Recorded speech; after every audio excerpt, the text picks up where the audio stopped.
On va avoir des folies sur le mercato cet été, les gars. Parce que là, on est en train de parler potentiellement d'un chassé-croisé de malade mental. Parce qu'on a Bradley Barcola qui arrive peut-être, ça y est, au bout d'un cycle au Paris Saint-Germain. On a la sensation que face à Chelsea notamment, il était dans une période où il atteignait enfin un cap supplémentaire. On parlait d'un Bradley Barcola qui était titulaire à ce moment-là au Paris Saint-Germain. Et finalement, on a un Bradley qui repart pas de zéro, mais sa blessure a cassé la dynamique et on a l'impression qu'à chaque fois, il lui faut énormément de matchs pour retrouver son meilleur niveau et pour éventuellement passer un cap. Et aujourd'hui au PSG, avec toutes les blessures qu'il y a eu, avec l'enchaînement et surtout avec la concurrence, ben, c'est très compliqué. C'est très compliqué pour Barcola. Liverpool est très chaud sur le dossier. Ça parle même d'une somme qui pourrait dépasser les 100 millions d'euros. Ça pourrait même avoisiner les 120 millions d'euros aujourd'hui pour Bradley Barcola, qui reste un joueur avec un potentiel énorme et surtout avec des qualités très rares sur le marché, capable de prendre la profondeur. Et Liverpool en a besoin parce qu'ils n'ont plus ce genre d'ailier. Et de l'autre côté, c'est Yann Diomandé qui pourrait arriver au Paris Saint-Germain. Et là, on est peut-être sur l'un des plus gros cracks du circuit aujourd'hui sur ce poste d'ailier, 19 ans, qui fait une saison XXL à Leipzig et qui en plus de ça a un profil assez similaire. C'est-à-dire que tu perds un ailier percutant, doué balle au pied, qui peut faire des différences dans le dribble, etc. C'est aussi les qualités d'Indiane Diomandé. Par contre, là où il collerait peut-être encore mieux au PSG actuel, c'est qu'Yann Diomandé, c'est un joueur qui est aussi bien capable de jouer à droite qu'à gauche. Et à droite, il est excellent. Là où Bradley Barcola, on voit quand même une vraie diff. Il est quand même bien meilleur à gauche que à droite. Et aujourd'hui, quand tu as Ngvara, et vu la qualité d'Ngvara à gauche, c'est difficile de se dire que quelqu'un va être titulaire à sa place. Avec un Désiré Doué qui, lui, peut jouer sur les deux côtés. Bon, aujourd'hui, effectivement, Yann Diomandé, te dire t'arrives en tant qu'ailier droit et faire de la concu sur ce côté-là, ça pourrait être extrêmement intéressant. Et puis sa saison, voilà, elle est ultra complète. À 19 ans, 13 buts, 9 passes décisives à Leipzig.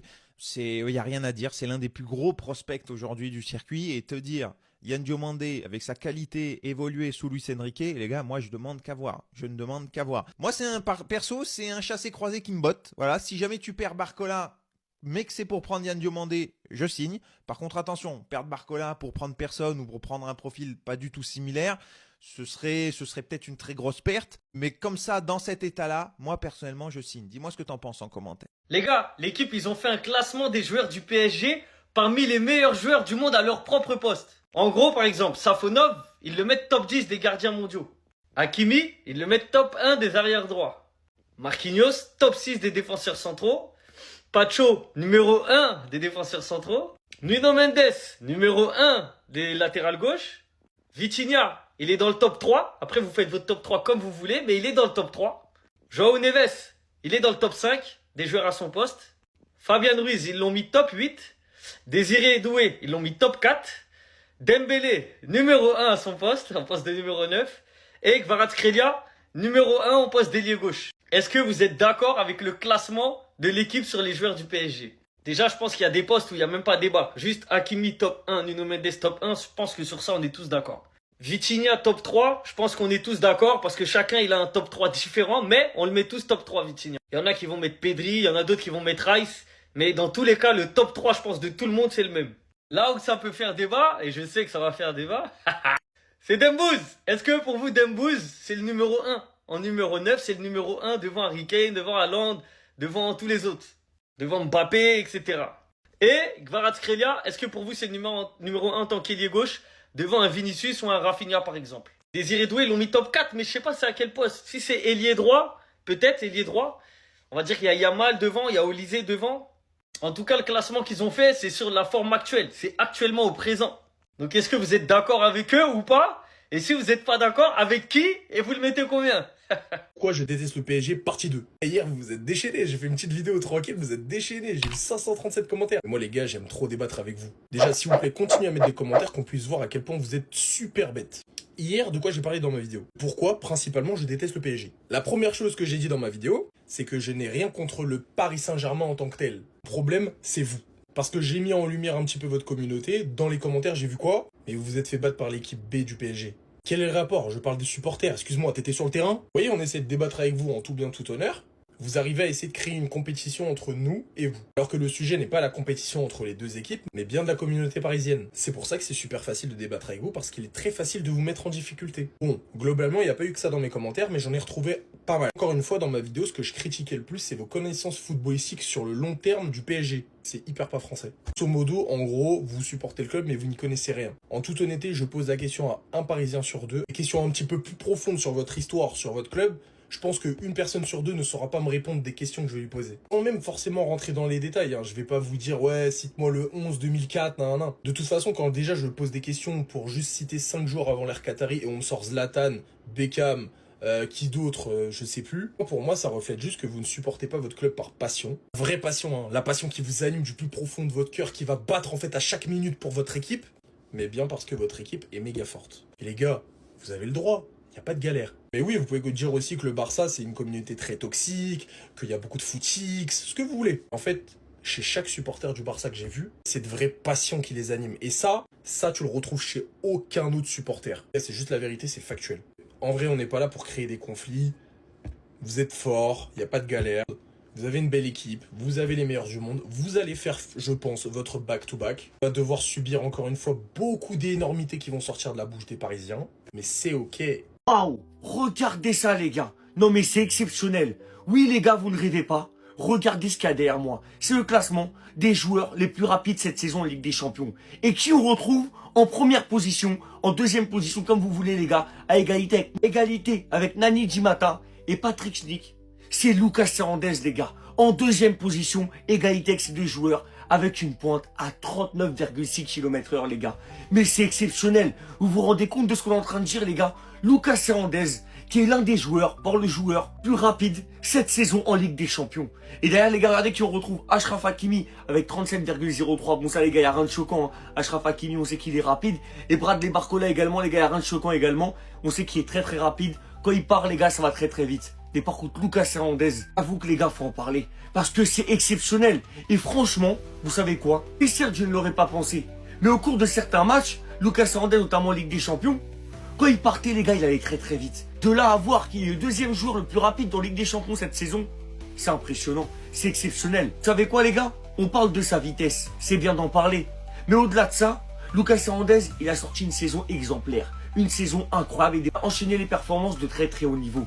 Donc oui, Lucas Hernandez, les gars, deuxième joueur le plus rapide en Ligue des Champions cette saison, mais également, il a réalisé de performances incroyables. Bravo Lucas, parce que cette saison, il n'y a rien à dire les gars, c'est exceptionnel ce qu'il réalise. La finale de la Ligue des Champions, c'est samedi et il y a un problème. Pourquoi il se passe rien? Les gars, je sais pas, c'est bizarre. Je sais pas si c'est parce qu'on l'a pris l'année dernière et que je suis un peu détaché ou quoi, mais j'ai pas la boule au ventre. J'avais la boule au ventre quand on est passé en demi-finale, ouais, ok. Mais là, je sais pas, il y a un truc bizarre. On peut faire un back-to-back historique et je sais pas, j'ai l'impression que la finale, c'est même pas samedi. Il se passe quoi? C'est la première fois de ma vie que j'ai peur d'Arsenal. Là, ils vont arriver détachés. Ils vont arriver complètement détachés dans cette finale. Il peut tout arriver.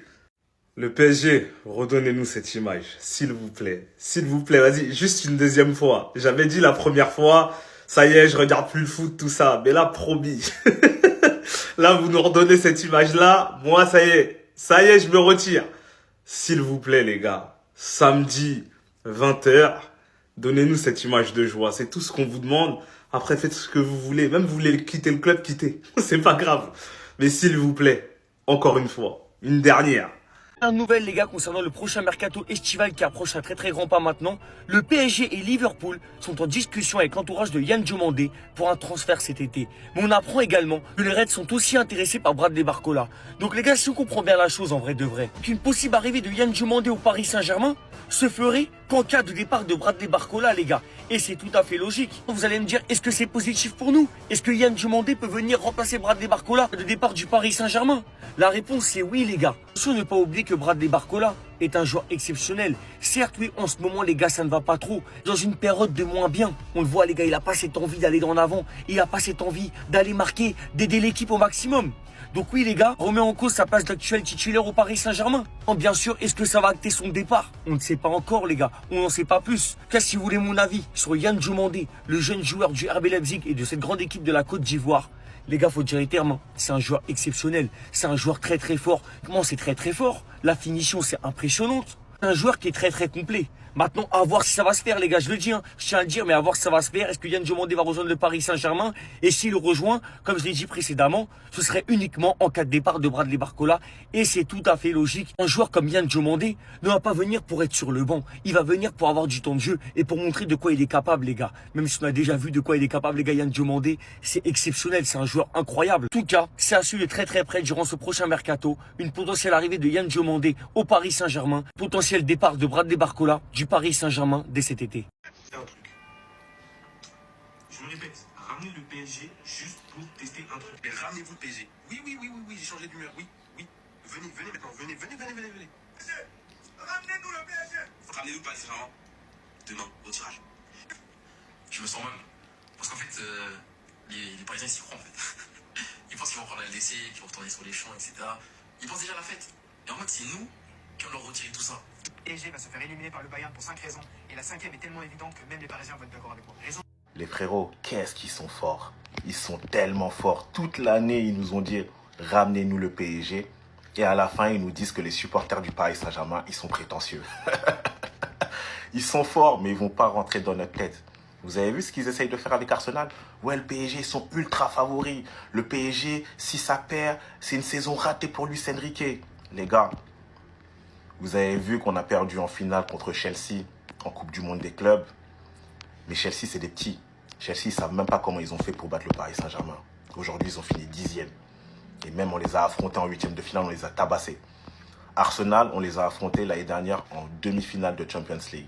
Et en match de poule, qu'on a perdu d'ailleurs. Demi-finale qu'on a gagné. On sait très bien quelle équipe on va affronter en finale. On sait très bien que c'est un coach tactiquement, il est très bon. Les gars, on ne va pas tomber dans ce piège-là. On est armés, on est des supporters armés. Les gars, on vient de loin. En termes de supporters, on vient de loin. Du coup, votre Zumba, là, ça va pas marcher. Surtout quand je suis là, ça marche pas, les frérots. Ousmane Dembélé élu meilleur attaquant de la saison par l'équipe. Alors pour moi, il y a un homme qui aurait pu être devant lui. Parce que quand tu vois la saison de Dembélé, qui a été blessé tout au long de la saison, comment tu ne peux pas récompenser ici, parce qu'on voit le top 10, je pense que c'est dans l'ordre, il me semble, Harry Kane top 2, alors qu'il a été élu soulier d'or, meilleur buteur de la Ligue des Champions. Il n'a pas été blessé. Et pour moi, vous avez mis Ousmane Dembélé. Alors oui, Ousmane, il réalise une grosse saison. Il permet même au Paris Saint-Germain de se qualifier en finale de Champions League. Mais par contre, aux dépens d'Harry Kane, qui individuellement casse la baraque, soulier d'or, meilleur buteur de la saison en Champions League, meilleur buteur en Bundesliga. Quand tu vois la saison d'Ousmane Dembélé, non, pour moi, c'est incompréhensible. Harry Kane mérite largement et de très loin pour moi la première place. Parce qu'on parle bien ici du top 10 des meilleurs attaquants axial. Numéro 9, pur et dur, c'est Harry Kane. Selon l'équipe, les deux seuls joueurs qui peuvent être devant Vitinha en sentinelle, c'est Moses Caicedo et Joshua Kimmich. Alors quand tu vois la saison de Vitinha, je peux comprendre qu'il est moins bon que l'année passée. Mais par contre, mettre Moses Caicedo devant lui, pour moi c'est un scandale. Joshua Kimmich, à la rigueur, je peux comprendre parce qu'il faut comprendre que là, le journal Équipe parle de la position de sentinelle. Et pour moi, il y a des joueurs qui sont oubliés. Bon, même s'il ne fait pas une grosse saison, c'est vrai. Mais t'as un gars comme Rodri, pour moi, son prime, il est devant tout le monde, notamment à ce poste-là. Mais mettre Caicedo devant Vitinha, quand tu vois la saison de Chelsea, et de toute façon, individuellement, il ne réalise pas une saison faramineuse. Le mettre devant Vitinha, pour moi, c'est pas du tout normal. Donc, ce classement du journal de l'équipe, qu'il a fait un peu dans le désordre, mais que là, on a vraiment la spécificité que Kimmich et Moses Caicedo sont devant le milieu portugais, pour moi, c'est totalement incompréhensible.